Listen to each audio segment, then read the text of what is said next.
जो हमारा सिस्टम हो रहा है उसमें एफबीआर नहीं जाएगी, क्योंकि एफबीआर उधर भी कोर्स करेगी, एफबीआर वहां भी हरास करेगी। उसका भी हम सिस्टम ये करने की कोशिश कर रहे हैं कि किसी थर्ड पार्टी के थ्रू, या ये जो ऑर्गेनाइजेशंस हैं, फर्स्ट करो ट्रेडर्स की ऑर्गेनाइजेशन है, डॉक्टर्स की है, बैंकर्स की हैं, वो कहेंगे जनाब आपके अपने बंदे हैं, ये लोग हैं, इनसे आप खुद बात कर लें। पर थर्ड पार्टी से बात करेगी। अगर फिर भी वो लोग नहीं मानते और वो कहते नहीं हम नहीं देना चाहते, तो एक डिटरेंट के तौर पे एक हमने शिक डालेंगे, और ये बाय द वे 203 वगैरह भी बिल्कुल रिफॉर्म हो जाएगा। इसको हमने, बल्कि सेनेटर शहरी रहमान ने कहा था कि इसको रिफॉर्म करें, और मैंने तो इनको कहा था आप ही हमें ड्राफ्ट करके दे दें, लेकिन वो हम कर रहे हैं। We are basically going to just make it in a way whereby it will be satisfactory to everybody, because ये बहुत बड़ा इशू बन गया है। ठीक है जी, तो वो हम करेंगे। और मैंने उस पर कहा कि just because I am not a professional FBR guy, so people should have a little faith in me, and I am going to just use this along with, I have to use the chairman, FBR, and maybe one member from there. Individual जो है वो उसकी कोई हैसियत नहीं होती। तो वो बड़े सिलेक्टिव बेसिस पे अगर बहुत बिल्कुल डिफॉल्टर है और वो कहता है मैंने नहीं देना, तो I think we could basically with after a due process, it's not that we'll just walk in and arrest him. After a due process हमारे पास एबिलिटी होनी चाहिए as a deterrent. This is all we are saying. Has never been done in this country, but रबानी साहब आपको मालूम है बाकी दुनिया में होता है ये। बाकी दुनिया के बीच में ये लियोना हेम्सले भी अरेस्ट हो जाती है, और वो उनका लेस्टर पिगट भी अरेस्ट हो जाता है, स्टेफी ग्राफ का बाप भी अरेस्ट हो जाता है। तो हमें ये चाहिए कि इसको हम रहने देंगे, लेकिन एक बड़े हाई लेवल पे इसकी स्क्रूटनी होगी। तो this is what I have to say. Recommendations है सर, उसमें हम जितने भी हैं हम एक्सेप्ट करने की कोशिश करेंगे। उसमें 2-4 चीजें जो हैं, जो एक किस्म मिसनॉर्मल आई है, जो मैंने वहां से बाइंडिंग अप नहीं की। ये कोई फूड आइटम्स के ऊपर जो भी अगर हमने यहाँ वो थी सेल्स टैक्स वगैरह, वो हमने रिमूव कर दिए। दूध है, ये आटा है, वगैरह वगैरह, जो आपके ख्याल में ये सारी हमने रिमूव कर दी, एनॉमलीज थी, खत्म कर दी हैं। ठीक है जी। तो उसी तरीके से कुछ और चीजें भी आई हैं जिसके बीच में आया कि मशीनरी के ऊपर टैक्स हो रहा है, तो वो भी देखा जा रहा है कि यार अगर प्रोडक्टिव कैपेसिटी बढ़ रही है तो उसमें तुम क्यों टैक्स लगा रहे हो। लेकिन some of the things which have been said, I think यहाँ के एग्जम्पशन जो हैं वो रिमूव की गई हैं। वो एग्जम्पशन मैं आपको ये बता रहा हूँ कि ये IMF ने तो हमें कहा था कि आप 700 अरब रुपए के नए टैक्स लगाएं। ये तो मैं खड़ा हो गया और मैंने कहा ये नहीं लगेगा, ये कोर्सिव है, this is basically not going to help our economy. So उसके ऊपर आप देखें ना, उन्होंने तो सिर्फ इनकम टैक्स के ऊपर कहा था 150 अरब रुपया लगा दें। 150 अरब रुपया इनकम टैक्स पेयर्स के ऊपर। टोटल इनकम टैक्स जो है वो 130 के 13 अरब रुपया इकट्ठा होता है, उसके ऊपर 150 और लगा दें। तो मैंने कहा दिस इज नॉट प्रोग्रेसिव। हम टैक्स बेस को वाइडन करेंगे, जो टैक्स नहीं देते उनको लेके आएंगे, that is progressive. This is regressive. So देखिए, we are trying to do our best. So I want to thank you. I want to thank the committee. I want to thank Senate कि उन्होंने मुझे हमारे ख्याल कर रहे हैं। सख्त कंडीशंस रखी और फ्रंट लोड कर दी कि हम पैसे ही नहीं देंगे जब तक आप ये कंडीशंस पूरी नहीं करेंगे। उसमें क्या थी 2-4 कंडीशन जो मैं आपको समझा सकूं। पहले यह है कि हमारा डिस्काउंट रेट जो है उन्होंने 13.25% कर दिया। दूसरा, एक्सचेंज रेट को वो एक किस्म से 159 पे लेके चले गए, 69 पे, 169। तीसरा, उन्होंने टैरिफ बढ़ा दिए, इलेक्ट्रिसिटी के टैरिफ, गैस के टैरिफ। ये सारी चीजें उन्होंने इसलिए की कि वो जो डिमांड है इकोनॉमी से निकालना चाहते थे, वो इंपोर्ट्स के ऊपर से प्रेशर खत्म करना चाह रहे थे। लेकिन इसका एक और जो साइड इफेक्ट हुआ, और वो ये हुआ कि जो आपकी ग्रोथ है वो नीचे जाना शुरू हो गई, और 2018-19 के बीच में ये ग्रोथ जो है वो तकरीबन 2% के करीब आ गई। लेकिन इमरान खान ने बड़ी दिलेरी से ये फैसले किए, जो सख्त फैसले थे। जो भी अवाम के ऊपर बोझ पड़ता है तो वो पॉलिटिकल पार्टी के लिए एक सख्त फैसला होता है। लेकिन खान साहब ने वो फैसले किए और सोने पे सुहागा के कोविड भी आ गया। कोविड की पहली लहर भी आई, दूसरी लहर भी आई और इस साल के शुरू में तो तीसरी लहर भी आ गई। लेकिन इन सारी मुश्किलात को के बावजूद उन्होंने कुछ बोल्ड फैसले किए। एक, उन्होंने फैसला किया कि हमने हाउसिंग जो है और कंस्ट्रक्शन की जो इंडस्ट्री है उसको बढ़ावा देना है। सर, आपको मालूम होगा कि यह बहुत बड़ा स्टेप था। इसमें फोरक्लोजर लॉ भी ठीक करना था, इसके बीच में जो हमारे बोरर्स हैं उनके लिए जो मार्कअप रेट्स हैं उनको भी रिड्यूस करना था और मराहत और लेनी थी जो आईएमएफ से ली गई और हाउसिंग सेक्टर ने कंट्रीब्यूट किया। एक्सपोर्ट्स को बढ़ावा दिया गया, इंसेंटिव दिए गए और एग्रीकल्चर को बढ़ावा दिया गया। उसकी वजह से 4 क्रॉप्स में बम्पर प्रोडक्शन हुई। तो इस सारी चीज को जब ये एक किस्म से आप एक पूरा देखें तो इससे आहिस्ता आहिस्ता डिस्पाइट कोविड के दौर में पूरी दुनिया में नेगेटिव ग्रोथ हुई, हमारी भी नेगेटिव ग्रोथ हुई 0.5%।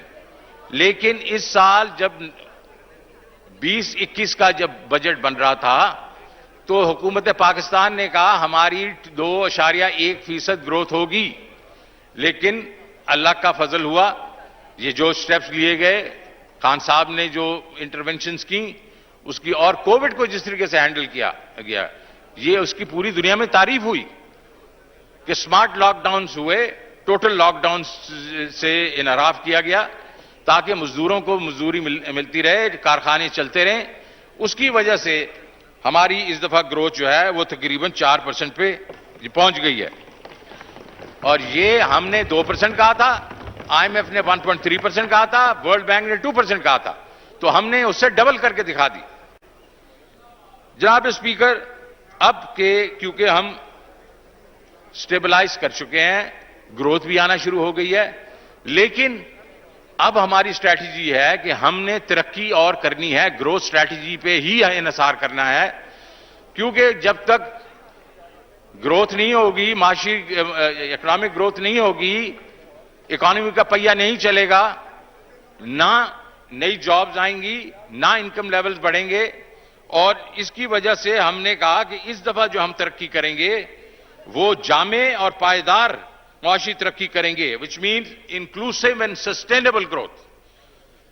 और इस दफा स्पीकर साहब, हमने पिछले 74 साल की जो हमारी स्ट्रैटेजी थी कि गरीब आदमी के लिए ट्रिकल डाउन इफेक्ट का इंतजार नहीं किया। ट्रिकल डाउन के बाकी ऊपर सारे जो है वो ग्रो करते रहे, उनकी इनकम बढ़ती जाए और एंड पे आके गरीब आदमी के पास जाए, वो गरीब आदमी के पास कभी भी नहीं गया क्योंकि हमारी सस्टेनेबल ग्रोथ कभी हुई नहीं। तो इस दफा हमने उसका इंतजार नहीं किया। तो ये अब जब ग्रोथ स्ट्रैटेजी हम ली तो हमने सबसे पहले कहा कि हम गरीब का ख्याल रखेंगे। और गरीब के लिए हमने क्या कहा, हमने 40 से 60 लाख घरानों के लिए स्ट्रैटेजी बनाई और हमने कहा कि उनके लिए उनको हम घर देंगे, सस्ते घर का बना के देंगे, अफोर्डेबल। जो जराई घराने हैं उनको 3 लाख रुपया फसल के मद में हम पैसे देंगे, बिला सूद कर्जा देंगे, बिला सूद। और 2 लाख उनको इंप्लीमेंट्स के लिए देंगे ताकि वो ट्रैक्टर लीज कर सकें, थ्रेशर लीज कर सकें, लेवलर लीज कर सकें। तो ये एक बहुत रेवोल्यूशनरी चीज है कि आप एक घराने को 1.5 लाख रुपया फसल का दे रहे हैं, 2 फसलों का 3 लाख रुपया दे रहे हैं। दूसरा, जो अर्बन एरियाज हैं उनके इन गरीब घरानों को एक फर्द को 5 लाख का बिला सूद कर्जा दिया जाएगा कारोबार के लिए। ये जो है अगेन कभी जिंदगी में नहीं हुआ, कभी किसी ने नहीं किया। तो घर का तो मैंने बात कर ली, तो घर, उसके बाद अपना बिजनेस के लिए लोन्स या जरिए पैदावार के लिए लोन्स। चौथा, सेहत कार्ड दिया जाएगा कंपलसरी तौर पे। ताकि उनके लोग जो है सेहत से जो उनको वो नुकसानात पहुंचते हैं वो ना पहुंचे।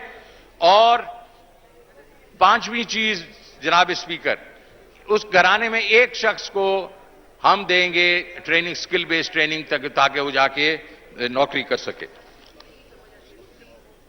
इस वक्त हमारे ये जो लोअर जो हमारी जो ये पॉपुलेशन है, इधर तक बैंकिंग पहुंचती ही नहीं है।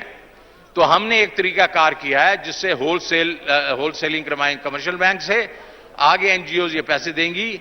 और ये यहां होता रहा है, 20 साल से अखूत कर रही है, 20 साल से एनआरएसपी कर रही है, आरएसपीज कर रही हैं। और शोएब सुल्तान वगैरह जो है उन्होंने ये इनिशिएट किया था। ये नहीं है कि ये यहां नहीं हो रहा, ये ख्वाब नहीं है, ये वो नहीं है कि जिस तरह वो लोग कहते हैं मफरूजे हैं, ये यहां हो रहा है। सिर्फ हमने उसको स्केल करना है और हमने डायरेक्ट करना है। अब पहली दफा मैं इमरान खान साहब का एक जो है कि ये मदीने की रियासत होगी, इंसाफ होगा और वेलफेयर होगी, ये पहली दफा उस पर गामजन है। तो ग्रोथ की पहली जो मंजिल है वो हमने कहा कि इधर से शुरू होगी। अभी जनाब स्पीकर, कि अगर ग्रोथ स्ट्रैटेजी हमने जाना है तो हमें आमदनी के जराए भी बढ़ाने पड़ेंगे, रेवेन्यूज बढ़ाने पड़ेंगे। तो हमने इस दफा 4000 अरब से हम ऊपर चले गए हैं। इस साल के एंड पर हमारे तकरीबन 4700 अरब जो है वो पूरा होगा। हमारा ख्याल है उससे भी ज्यादा होगा। और अगले साल के लिए हमने 5800 अरब रुपए का हदफ रखा है। लेकिन इससे ज्यादा जो हमने किया वो है कि टैक्स का जो निजाम है उसमें तब्दीलियां ला रहे हैं। हमें पता है कि लोग कहते हैं एफबीआर में हरासमेंट बहुत है, लोगों को हरास करते हैं। तो हमने टैक्स पेयर और टैक्स कलेक्टर के दरमियान ऑटोमेशन और टेक्नोलॉजी ला के फेस टू फेस कांटेक्ट खत्म कर दिया। अब यूनिवर्सल सेल्फ असेसमेंट होगी और उसके बाद अगर उसमें कोई कोताही हुई तो थर्ड पार्टी ऑडिट होगा। और थर्ड पार्टी ऑडिट भी 4 से 5% का होगा। अगर 100 फाइलें गई हैं उनके पास ऑडिट के लिए तो 5 फाइलों का उसका ऑडिट होगा। तो इसका मतलब यहां भी हमने एक किस्म से डिस्क्रेशन एफबीआर की खत्म कर दी। और जो लोग टैक्स अदा नहीं करेंगे तो उसके ऊपर हम फिर यह है कि हम लोग ऑब्वियसली थर्ड पार्टी वाले कहेंगे कि ये लोग जो बिल्कुल ये हैबिचुअल टैक्स डिफॉल्टर्स हैं और ये विलफुल टैक्स डिफॉल्टर्स हैं। तो उसके ऊपर हमने एक सेक्शन 203 है वो हमने उसको निकाल दिया है। हमने उसको रिवर्ट किया है कि उस वक्त ये सारों की तरफ से ये था कि इसको आपने रिफॉर्म करना है। सिर्फ एक कमेटी 3 लोगों की होगी जब वो टैक्स ऑडिट फर्म्स हमें कहेंगी कि ये हैबिचुअल टैक्स डिफॉल्टर्स हैं और ज्यादातर वो होंगे जो इस वक्त टैक्स नेट में नहीं है, तो उसके ऊपर हम उनको अरेस्ट भी कर सकेंगे आफ्टर ड्यू प्रोसेस। ऐसे नहीं होगा कि बिल्कुल आप उठा लेंगे। मेरे ख्याल में ये गलतफहमी थी जो हमने उसमें से निकाल दी है। जनाब स्पीकर, अब पिछले मैंने जो कहा था कि जो बजट पेश किया था उसमें मैंने ये भी कहा था कि विद होल्डिंग टैक्स हमारा तरीकाकार बन गया है। हम टैक्स कलेक्ट करते हैं, ये एक रिग्रेसिव तरीका है, हम उसको खत्म कर रहे हैं। इस बजट में भी हम 12 विदहोल्डिंग टैक्स विड्रॉ कर रहे हैं। अब आपके ऐवान ने बड़े तजावीज दिए हैं, सेनेट ने तजावीज दिए हैं, बिजनेस कम्युनिटी ने तजावीज दिए हैं। तो उनकी कुछ अहम मैं जो हम लोगों ने वो किए हैं, एक्सेप्ट किए हैं, वो ये हैं। हमने ऑटो पॉलिसी का ऐलान किया था कि ये 850 सीसी की गाड़ी जो है उसमें हम टैक्सेस रिमूव करेंगे, रिड्यूस करेंगे ताकि उनकी कीमतें कम हो। हमने 800 सीसी को 1000 सीसी तक कर दिया है। तो ये दोनों उधर तक होगी। यहां बड़ी बात हुई कि मेडिकल बिल्स के ऊपर टैक्स जो है वो लगा है, हमने वापस ले लिया। सरकारी मुलाजिम की प्रोविडेंट फंड पे आमदनी पे टैक्स हमने वापस ले लिया। दूध और दीगर मसनूआत पर जो 10 से 17% टैक्स बढ़ा था हमने उसको वापस ले लिया। रीट सर्टिफिकेट्स के ऊपर टैक्स को बढ़ा के हमने 25% कर दिया था। और ये रीड बहुत प्रोग्रेसिव तरीका है, ये रियल एस्टेट इन्वेस्टमेंट ट्रस्ट की है, ये अभी एक ही बनी है डॉल्मेन, बाकी अब बहुत बन रही हैं। और ये बड़ा अच्छा एक तरीका है कि कैपिटल मार्केट्स को बढ़ाया जाए। तो इसको 25% जो था उसको हमने कम करके उन्हीं की रिकमेंडेशन पे 15% कर दिया। अब एक और आया था कि ये हमारे जो आईटी प्लेटफॉर्म्स हैं जो कि ई कॉमर्स के हैं, उधर हम लोगों ने टैक्स लगा दिए थे, तो वो हमने रजिस्टर्ड के ऊपर तो बिल्कुल जीरो कर दिया है, और जो अनरजिस्टर्ड के साथ वो करेंगे उसमें सिर्फ 2% कर दिया, तो जिसमें वो काफी खुश हैं। कंस्ट्रक्शन पैकेज के तहत इनकम टैक्स की शरह जो हमने 35% कर दी थी उसके जो इनकम टैक्स पे, वो हमने उसको 20% कर दिया। ये वो है जो 10 टाइम्स जब आप वो करते हैं उसके ऊपर जो इनकम होती है उसके ऊपर था ये, तो हमने उसको 20% कर दिया। ऑयल रिफाइनरीज को हासिल इनकम टैक्स की छूट मौजूदा रिफाइनरीज की अपग्रेड, बीएमआर और एक्सटेंशन के लिए मुयस्सर होगी ताकि वो यूरो 5 का मयार हासिल कर सकें। तो ये इसके ऊपर हमने काफी इनको अमरात दी हैं। मोबाइल फोन कॉल्स, इंटरनेट और एसएमएस पे जो टैक्स ऑर्डिनेंस में आया था, ओरिजिनल फाइनेंस बिल में आया था, उसमें तब्दीली कर दी गई है। इंटरनेट पे कोई टैक्स नहीं होगा, एसएमएस पे कोई टैक्स नहीं होगा। मोबाइल फोन पे सिर्फ 5 मिनट से ज्यादा अगर कॉल आप कर रहे हैं तो वहां हम 75 पैसे हम लेंगे, और बस इसके अलावा हम कोई टैक्स नहीं लेंगे। नाबीना अफराद के इस्तेमाल के लिए खसूसी मोबाइल फोन पर कोई टैक्स नहीं होगा। दूध पे लागू टैक्स खत्म कर दिया गया। सोने और चांदी पे आयत 17% टैक्स को कम करके 1 और 3% किया जा रहा है, जबकि वैल्यू एडिशन जब उसका जेवर बनेगा तो उसमें जो वैल्यू एडिशन होगी वो गरीबों की नहीं होती, वो अमीर लोग करते हैं, उस पर 17% टैक्स रहेगा। पोल्ट्री और कैटल फीड की अज्जा पे टैक्स जो 17% था उसको वापस हम लेके 10% पे ला रहे हैं, ताकि ये उनका बहुत बड़ा एक डिमांड थी। दरामदशुदा अंडे और हैचिंग के लिए अंडे पर टैक्स को एग्जम्प्ट कर दिया गया। टेक्सटाइल एशिया पर पीओएस जो रिटेलर्स थे उन पे 12% टैक्स लगता था, उन्होंने कहा इसको कम किया जाए, बिकॉज आपको ये सारा का सारा पैसे मिल जाते हैं, तो हमने उसको 12% से 10% कर दिया।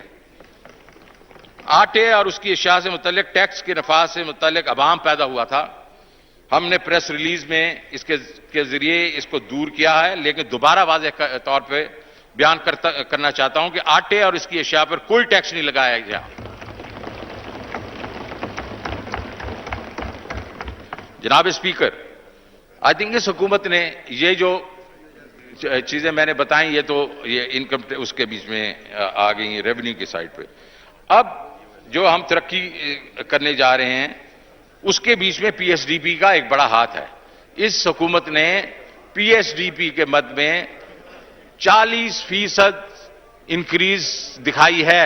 हम 630 से हम 900 अरब पे हम जा रहे हैं। इसमें एनर्जी, वाटर, ट्रांसपोर्ट,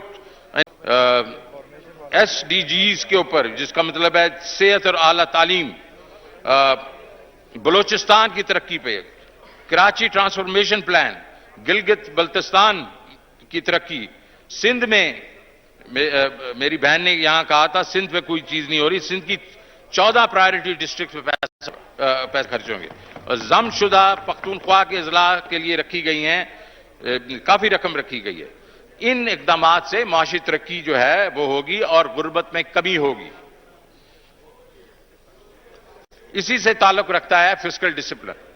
हमने मिस्टर स्पीकर इस साल 7.1% हमारा फिस्कल डेफिसिट है, अगले साल ये 6.3 पे जा रहा है। लेकिन बहुत इंपॉर्टेंट चीज ये है कि जो प्राइमरी डेफिसिट 2018 में 3.8% था, वो इस जो गुजर गया था उसको हमने 1.1 पे लेके आए हैं, और अगले साल ये 0.6% होगा। 3.2% की कमी है इसमें। अब जब स्पीकर साहब आगे चलते हैं, जब हमने ग्रोथ दिखानी है मैंने आपको बताया कि गरीबों के लिए हम क्या कर रहे हैं, बॉटम्स अप जो अप्रोच हमारी है। उसके बाद रेवेन्यू हमने कहा कैसे कलेक्ट करने हैं, और वो 1 ट्रिलियन और खर्च कलेक्ट होगा, उससे भी ज्यादा होगा। तो बाकी फिर क्या होगा, फिर हमने कहां पैसे खर्च करने हैं। सबसे पहले हम एग्रीकल्चर पे पैसे खर्च करेंगे। 63% हमारी आबादी जो है वो देहातों में रहती है, और उसके ऊपर पिछले 10-15 साल से 15-20 साल से हमने उस वक्त तवज्जो नहीं दी, और हम अब नेट फूड इंपोर्टर बन गए हैं मिस्टर स्पीकर। हम गंदम इंपोर्ट करते हैं, हम चीनी इंपोर्ट करते हैं, हम दालें इंपोर्ट करते हैं, हम पाम ऑयल तो पहले भी करते थे और अब उससे भी ज्यादा करते हैं। तो हमें अगर ये फूड सरप्लस, फूड सफिशिएंट मुल्क बनना है और अपने 63% लोगों की इनकम बढ़ानी है, तो हमें एग्रीकल्चर के ऊपर तवज्जो देनी पड़ेगी। मिस्टर स्पीकर, हमने सूबों के साथ मिलकर इसका एक बहुत बड़ा प्लान बनाया है, जो कि हम बीज पे, ज़राई कर्जों पे, खादों में, मशीनी काश्तकारी पे, ज़राअत पर मबनी सनतों पे,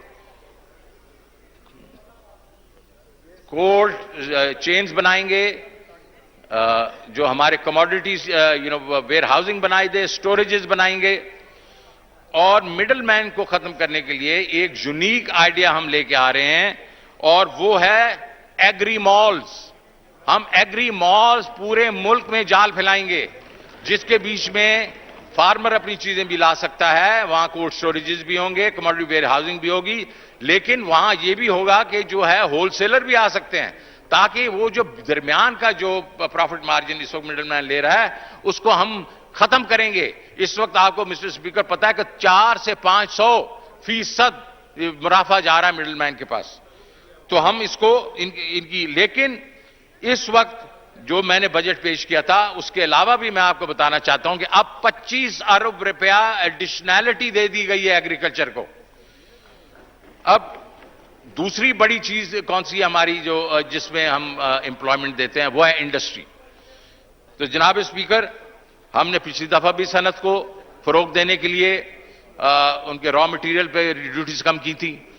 इस साल मिस्टर स्पीकर, हम 45 अरब रुपए की मराद दे रहे हैं इंडस्ट्री को, 45 अरब रुपए की मराद दे रहे हैं। और आपको पता है कि ये इंडस्ट्री जो है, ये जब इसका पहिया चलता है तो नौकरियां मिलती हैं, इनकम बढ़ती है। लेकिन इस दफा एक चीज और हम कर रहे हैं।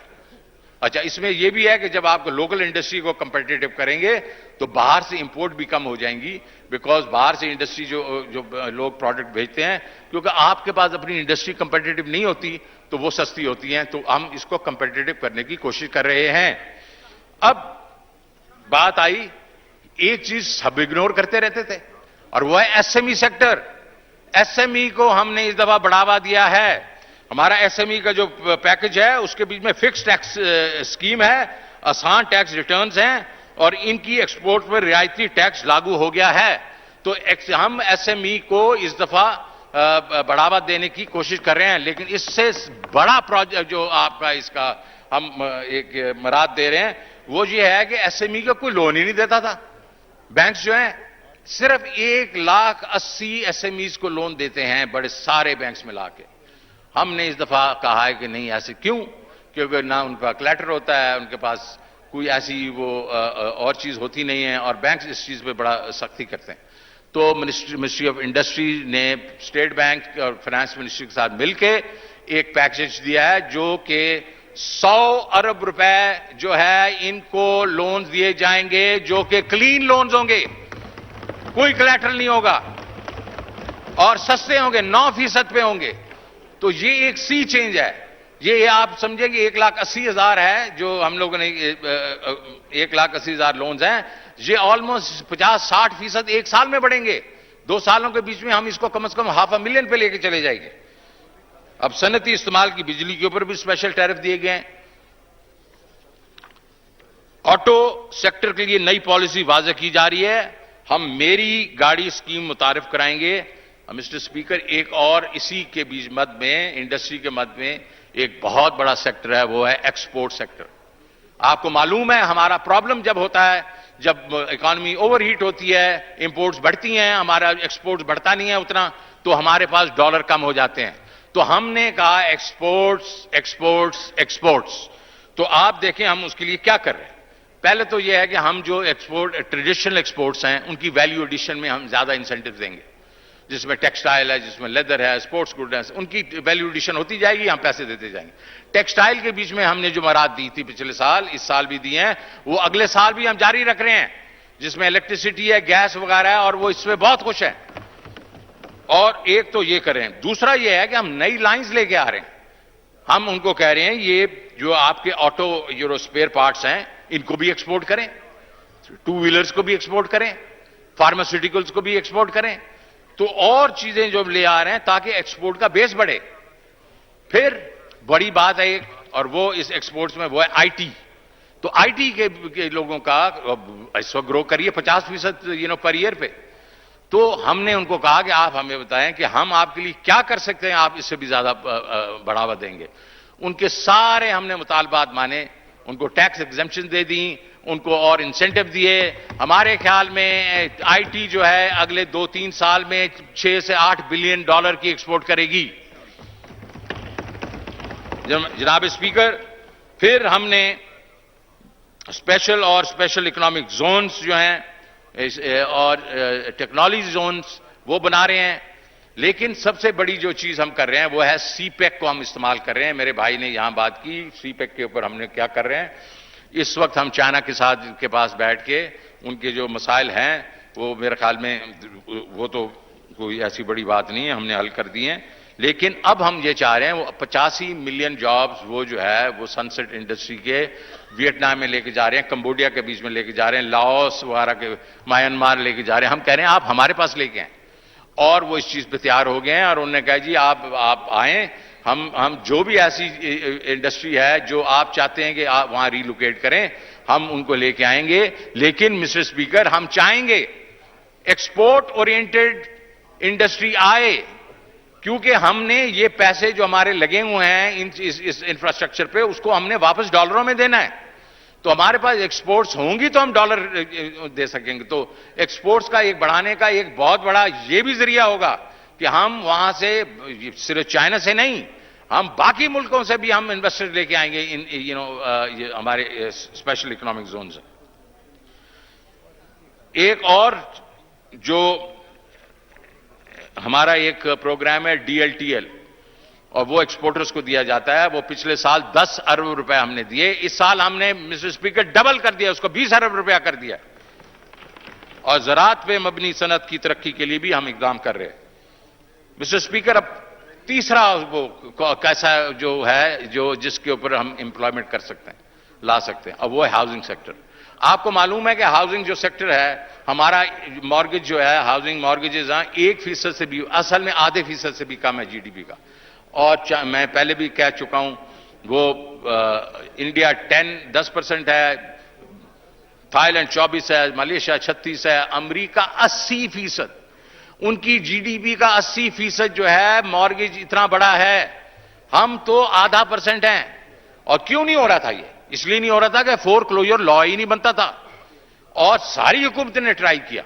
लेकिन इस प्राइम मिनिस्टर ने, जिसकी टेनेसिटी जो है वो वेल नोन है, मुझे याद है सिडनी का वो टेस्ट जो हम जीते थे, इसने हर इनिंग्स में 6-6 विकेटें ली थी, और इसके जो आस्तीनें फट गई थी, 40-40 ओवर इसने एक दिन में कराया था। टेनेसिटी इसके ऊपर खत्म है। इसने कहा नहीं, हम पीछे नहीं हटेंगे, और हम गए, कोर्ट्स में गए, वो हम जीते, और फोरक्लोजर लॉ को लगाया।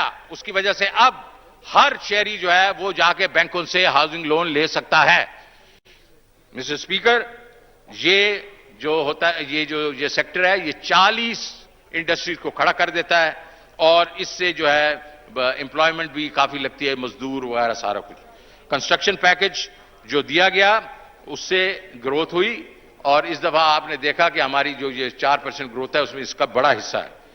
इसके बीच में नया पाकिस्तान जो हाउसिंग स्कीम है वो प्राइम मिनिस्टर की वजह से 30 अरब रुपए रखे गए हैं, ताकि छोटे घरों के लिए इक्विटी 3 लाख रुपया घर की इक्विटी दी जाए। जनाब स्पीकर, एहसास, ये प्राइम मिनिस्टर का एक फ्लैगशिप प्रोग्राम है, गरीब आदमी का ख्याल रखना। इसमें आपने देखा कि हमने पहले कुछ पैसे रखे, कैश हैंडआउट्स वगैरह हम देते थे, लेकिन जब कोविड हुआ तो ना सिर्फ कि एक बड़ा पैकेज 1.25 ट्रिलियन रुपए का पैकेज आया, एहसास के बीच में 15 मिलियन घर, 32 में से 15 मिलियन घरों को जाके 12,000 रुपया दिया गया, और ये शफाफ तरीके से दिया गया। ये वर्ल्ड बैंक के चौथा बड़ा प्रोग्राम था पूरी दुनिया में, और बहुत ही शफाफ तरीके से दिया गया, और उन्होंने इसको अप्रिशिएट किया। अब पिछले साल, इस साल जो हम गुजर गया, उसमें 12 मिलियन घरों को वो दिया गया पैसे, और अगले साल मिस्टर स्पीकर इस एहसास प्रोग्राम में 260 अरब रुपए रखे गए हैं। 260 अरब रखे गए हैं कि गरीबों के लिए, उनकी सेहत के लिए, उनके घर में जो एजुकेशन है ऑफ देयर चिल्ड्रन वगैरह, ये सारे प्रोग्राम हैं जो एहसास प्रोग्राम में चल रहे हैं। वैक्सीनेशन 1.1 अरब डॉलर इस पे हमने मुख्तस किया है, और इसके तहत जून 2022 में 10 करोड़ लोग जो हैं। Honorable Deputy Chairman Senate Mirza Muhammad Afridi, along with Honorable Senators, is present in visitor gallery. We welcome them.